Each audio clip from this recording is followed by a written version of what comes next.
और उसमें पता चलेगा कि ये वर्ग कितना मजबूत है, कितना बड़ा है, और उसके हक को कोई नकार नहीं पाएगा।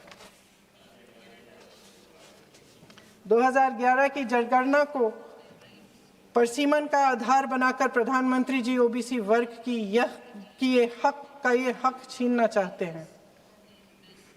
उनके साथ एक बहुत बड़ा अन्याय करने जा रहे हैं। अध्यक्ष महोदय, कांग्रेस पार्टी कभी नहीं होने देगी। हमारा संविधान सबका है, ये देश एक एक देशवासी का है। किसी एक का हक छीनकर इसे नहीं चलाया जा सकता। इस विधेयक में सिर्फ यह अभाव नहीं है, एक और खतरनाक अभाव है। संसद का 50% विस्तार प्रस्तावित है, लेकिन इसके लिए कोई ठोस प्रक्रिया के बारे में एक भी शब्द नहीं लिखा है। आश्चर्य की बात यह है कि इतने बड़े परिवर्तन के नियम क्या होंगे, कैसे किया जाएगा, इसके बारे में पूरे विधेयक में एक भी शब्द नहीं है। महोदय, संसद में भारत के हर प्रदेश की भागीदारी 1971 में निश्चित तौर पर तय की गई थी और इसमें परिवर्तन लाने पर रोक लगाई गई थी, लेकिन इस विधेयक के तहत ये सब बदलने जा रहा है। आदरणीय प्रधानमंत्री महोदय जी और उनके अन्य मंत्रियों के खोखले आश्वासनों के बावजूद यह निश्चित है कि संसद में प्रदेशों के वजन का परिवर्तन किया जाएगा। हमारे लोकतंत्र की व्यवस्था में इतने बड़े परिवर्तन के लिए पूरी प्रक्रिया बनी हुई है, मगर इनकी योजना यही है कि प्रक्रिया को नकारा जाएगा। जिस तरह असम में इन्होंने मनचाहे सीटों को काटा पीटा, विपक्षी दलों के नेताओं की सीटों का विभाजन किया और अपने राजनीतिक फायदे के लिए नई सीमाएं बनाई, उसी तरह ये पूरे देश में इसका मतलब ये है कि परिसीमन आयोग में सरकार द्वारा चुने गए 3 जने इस पूरे देश के प्रदेशों का वजूद, देश के लोकतंत्र में उनकी भागीदारी और उनका महत्व तय करेंगे। लोकतंत्र को खत्म करने की शुरुआत तो इस सरकार ने चुनाव आयोग, न्यायपालिका, मीडिया और अन्य संस्थाओं पर अपना पूरा दबाव डालकर शुरू कर ही लिया था, मगर अब लोकतंत्र पर खुला वार होने जा रहा है। अगर ये विधेयक पारित होता है तो समझ लीजिए कि इस देश में लोकतंत्र खत्म हो जाएगा। अध्यक्ष महोदय, मौजूदा सरकार एक बार फिर इस देश की जनता की आंखों में धूल झोंकने का काम करके देश की अखंडता पर बहुत बड़ा हमला कर रही है। एक तरफ महिला आरक्षण की बड़ी बड़ी बातें, तो दूसरी तरफ गुप्त रूप से ओबीसी वर्ग का हक छीना जा रहा है और कुछ प्रदेशों की ताकत कम करके लोकतंत्र की धज्जियां उड़ाकर अगले चुनाव के लिए अपनी पार्टी की मजबूती का ढांचा बनाया जा रहा है। हंस रहे हैं गृह मंत्री जी, हंस रहे हैं। पूरी योजना बना रखी है। चाणक्य आज अगर जिंदा होते तो वो भी चौंक जाते आपकी राजनीतिक कुटिलता पे।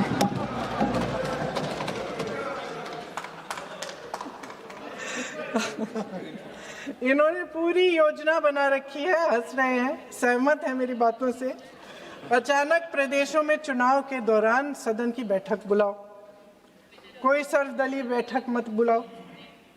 विधेयक का प्रारूप सिर्फ एक दिन पहले सार्वजनिक कर लो ताकि विपक्ष को कोई मौका न मिले कि इस पे चर्चा कर ठीक ढंग से हो। मीडिया और पब्लिक में पहले से ही चर्चा शुरू कर लो कि मोदी जी एक बहुत बड़ा कदम उठाने वाले हैं महिलाओं के उत्थान के लिए। ये विपक्षी दल के जो नेता हैं कुछ समझते नहीं हैं, राष्ट्र के हित में कुछ करते नहीं हैं, विरोध करेंगे। बेचारे मोदी जी इतना बड़ा कदम उठाने वाले हैं, सबको इनका साथ देना चाहिए राजनीति से ऊपर उठकर, और ये कर करके विपक्ष को धर्म संकट में डाल दो। एक तरफ महिला आरक्षण और दूसरी तरफ आपको काट पीट करने की, पूरे ढांचे को बदलने की स्वतंत्रता, ओबीसी वर्ग को नकारने की स्वतंत्रता। अध्यक्ष महोदय, राजनीति में कुटिल होना अपनी जगह है, शायद हमें और थोड़ा होना भी चाहिए इस तरफ वालों को। लेकिन सत्ता बनाए रखने की महत्वाकांक्षाओं को परे करके देश के हित के लिए सही निर्णय लेना अलग है। शायद हम आदरणीय प्रधानमंत्री महोदय जी से आज ये उम्मीद नहीं रख सकते, क्योंकि वह समस्याओं से घिरे हुए हैं। उन पर अंतर्राष्ट्रीय दबाव बहुत है। महिला आरक्षण जैसे ऐतिहासिक कदम को उन्होंने सत्ता को बनाए रखने का एक कमजोर बहाना बना दिया है। जाति जनगणना को नकारते हुए एक ऐसी संसद बनाना चाहते हैं जिसमें सिर्फ अभिव्यक्ति और चर्चा का ही अभाव नहीं होगा, बल्कि पिछड़े वर्गों और प्रदेशों की समानता का भी अभाव होगा। माननीय अध्यक्ष जी, पूरी चर्चा पर सरकार का जवाब तो कल मैं दूंगा, परंतु अब तक जो चर्चा हुई है उसमें कुछ चीजें ऐसी उभर कर आई है जिसको सुनकर मुझे लगता है कि आज रात के लिए भी देश की जनता में कोई भ्रांति नहीं रहनी चाहिए। तो वो चीजों की स्पष्टता करने के मर्यादित उद्देश्य से मैं यहां पर खड़ा हुआ हूं। माननीय अध्यक्ष जी, एक सबसे बड़ा नैरेटिव खड़ा किया जा रहा है, भ्रांति फैलाई जा रही है कि ये जो 3 विधेयक है, संविधान संशोधन विधेयक और 2 कानून, डिलिमिटेशन का और संघ क्षेत्र के चुनाव के कानून में बदलाव, वो आने से दक्षिण की क्षमता लोकसभा में बहुत कम हो जाएगी और हमारे दक्षिण के राज्यों को बहुत बड़ा नुकसान होगा।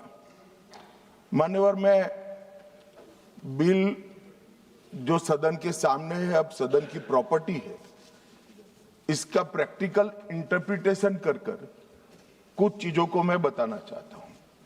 कर्नाटक राज्य में 543 के सदन में अभी 28 सीटें हैं और सदन की 543 सीटों की संख्या के 5.15% कर्नाटक के सांसद यहां पर आते हैं। ये बिल पारित होने के बाद, संविधान संशोधन होने के बाद कर्नाटक की संख्या हो जाएगी 28 से बढ़कर 42 और प्रतिशत लोकसभा में 816 में हो जाएगा 5.14। तो जरा भी नुकसान कर्नाटक को नहीं होगा। दूसरा राज्य है आंध्र प्रदेश। इनकी अभी 25 सीटें हैं आंध्र प्रदेश की और अब की स्थिति में उसका प्रतिशत प्रतिनिधित्व 4.60 है, 4.60। अब इसमें भी 50% लगभग वृद्धि होगी, तो सीटें हो जाएगी 38 और 4.60 की जगह 4.65% उनकी शक्ति हो जाएगी। तेलंगाना में 17 सीटें हैं अभी और उनकी शक्ति 543 के सदन में प्रतिशत 3.13 है। अब उसमें 50% की वृद्धि होगी और सीटें हो जाएगी 26 और 3.13 की जगह 3.18% उनकी क्षमता। तमिलनाडु, इतने सारे लोग काले कपड़े पहनकर आए हैं, मैं तमिलनाडु की जनता को भी आश्वस्त करना चाहता हूं कि आपकी शक्ति कम नहीं होगी, बढ़ रही है।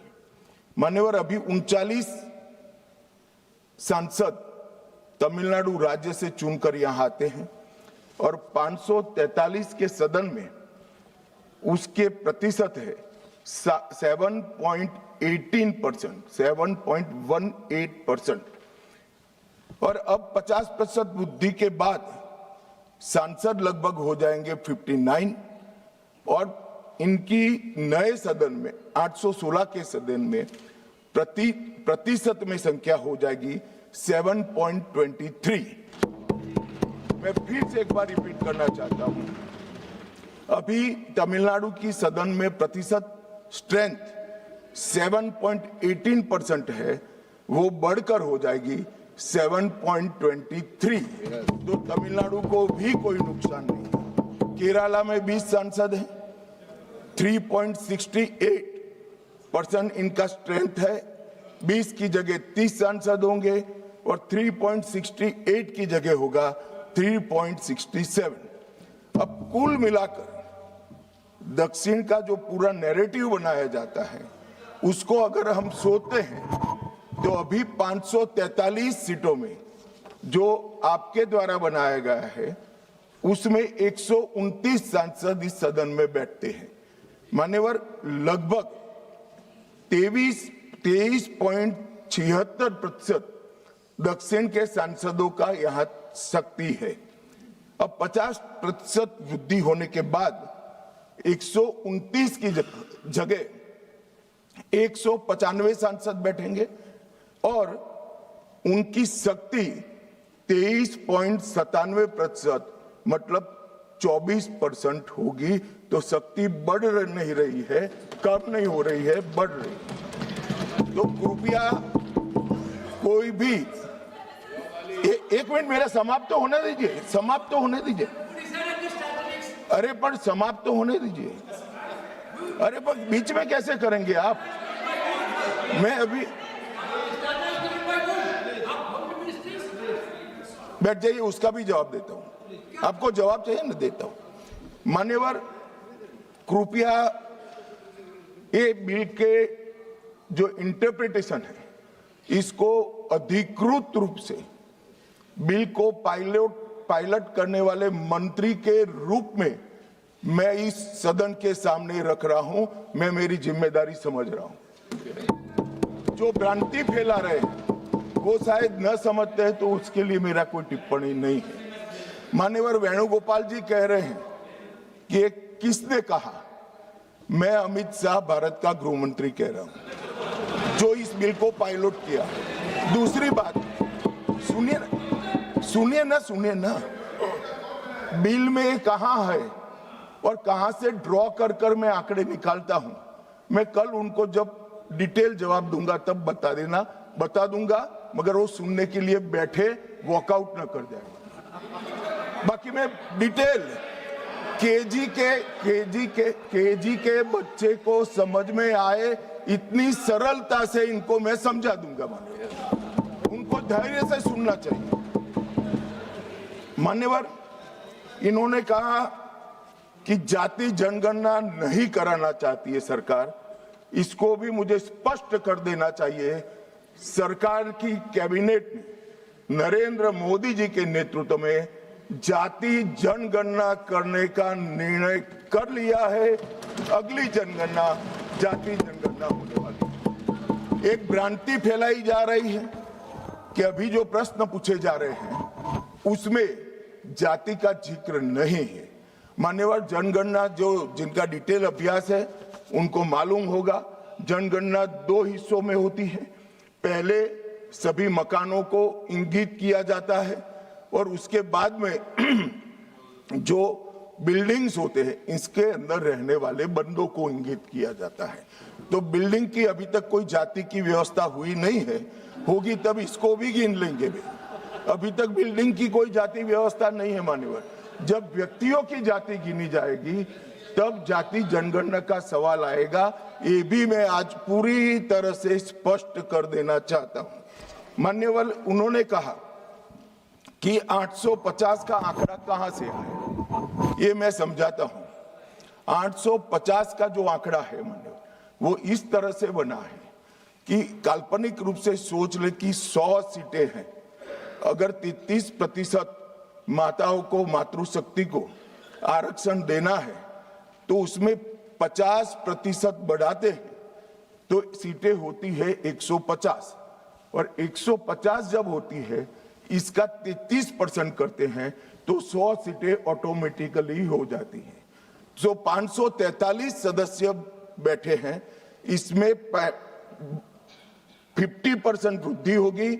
इसका 33% जब माताओं के लिए रिजर्व हो जाएगा तब 543 की 43 ओपन सीटें होगी जहां पर भी महिलाएं लड़ सकती।